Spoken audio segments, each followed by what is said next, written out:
আসসালামু আলাইকুম everyone, welcome to Rafas food and gallery. আশা করছি সবাই ভালো আছেন।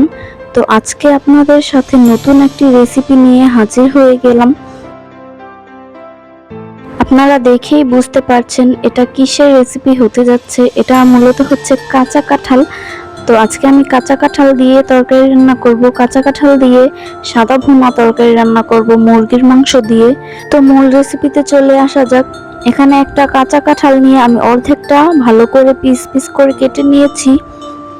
তো এরপর আমি কাঁঠালগুলো ভালো করে ধুয়ে নিয়েছি। ধুয়ে নেওয়ার পর আমি এখানে একটা পাত্রে পানি দিয়ে পরিমাণ মতো কিছুটা লবণ ও হলুদ দিয়ে সিদ্ধ করে নিয়েছি ভালো করে। অর্ধেকটা সিদ্ধ করে নিতে হবে, আর বাকি অর্ধেকটা হচ্ছে রান্না করার সময় সিদ্ধ হয়ে যাবে। তো কাঁঠালগুলি সিদ্ধ করার পর হচ্ছে মাংসটাকে আমি ভেজে নেব। তারপর মাংসটাকে ভালো করে ধুয়ে সাদা করেই ভেজে নিচ্ছি। আমি এখানে কোনো প্রকার লবণ বা হলুদ কিছু ইউজ করিনি। তারপর হচ্ছে এটাকে ভালো করে ভেজে উঠিয়ে নিতে হবে। আর একটা কথা বলে নিই, কাঁঠালটাকে প্রথমে সিদ্ধ করেই নিতে হবে।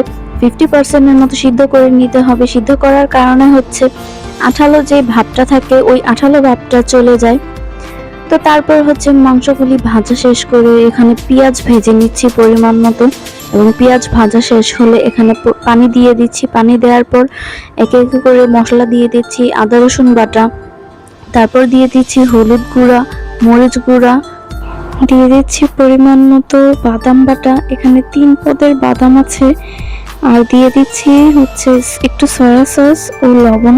এগুলি সম্পূর্ণ আমি আমার পরিমাণ মতো বুঝে দিয়েছি, আপনারা আপনাদের পরিমাণ মতো বুঝে দিতে পারবেন। আর মশলাগুলো সম্পূর্ণ আমি নিজে থেকে অ্যাড করেছি, এমন না যে এই মশলাটা অ্যাড করা যাবে, ওটা অ্যাড করা যাবে, এটা অ্যাড করা যাবে না, ওটা অ্যাড করা যাবে না। তো আমি প্রথমবার রান্না করেছি, আমার কোনো আইডিয়া নেই, আমার যেটা ভালো লেগেছে সেটাই দিয়েছি। তো এরপর এগুলো দিয়ে ভালো করে কষিয়ে তারপর হচ্ছে আমি মাংস ও কাঁঠাল সিদ্ধ করে রেখেছিলাম এগুলি দিয়ে দিচ্ছি। দিয়ে ভালো করে নেড়ে চেড়ে ভালো করে কষিয়ে নিতে হবে।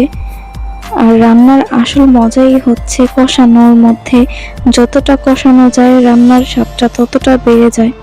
এরপর আমি পরিমাণ মতো পানি দিয়ে একটু জিরা গুঁড়ো দিয়ে দিলাম। ভালো করে নেড়ে চেড়ে একটু পরপর ঢেকে ঢেকে রান্না করতে হবে, বারবার ঢাকনা তুলে উল্টিয়ে পাল্টিয়ে দিতে হবে। তো আমি কিছুক্ষণ পরপর উল্টিয়ে পাল্টিয়ে নেড়ে চেড়ে দিচ্ছিলাম। আর এখানে পানির পরিমাণটা একদমই কম দেখা যাচ্ছে, কিন্তু এরকম না, পরিমাণ মতোই দিয়েছি। তারপর এটা যখন পানি শুকিয়ে আসবে আস্তে আস্তে এটা হয়ে যাবে। রান্নাটা একদমই কমপ্লিট। আমি সম্পূর্ণ নিজে থেকে এটা রান্না করেছি, প্রথমবার, কোনো এক্সপিরিয়েন্স নেই, আগে কখনো এটা রান্না করিনি। আপনারা চাইলে আপনাদের মতো করে রান্না করতে পারেন। তো পর্যন্তই, আল্লাহ হাফেজ।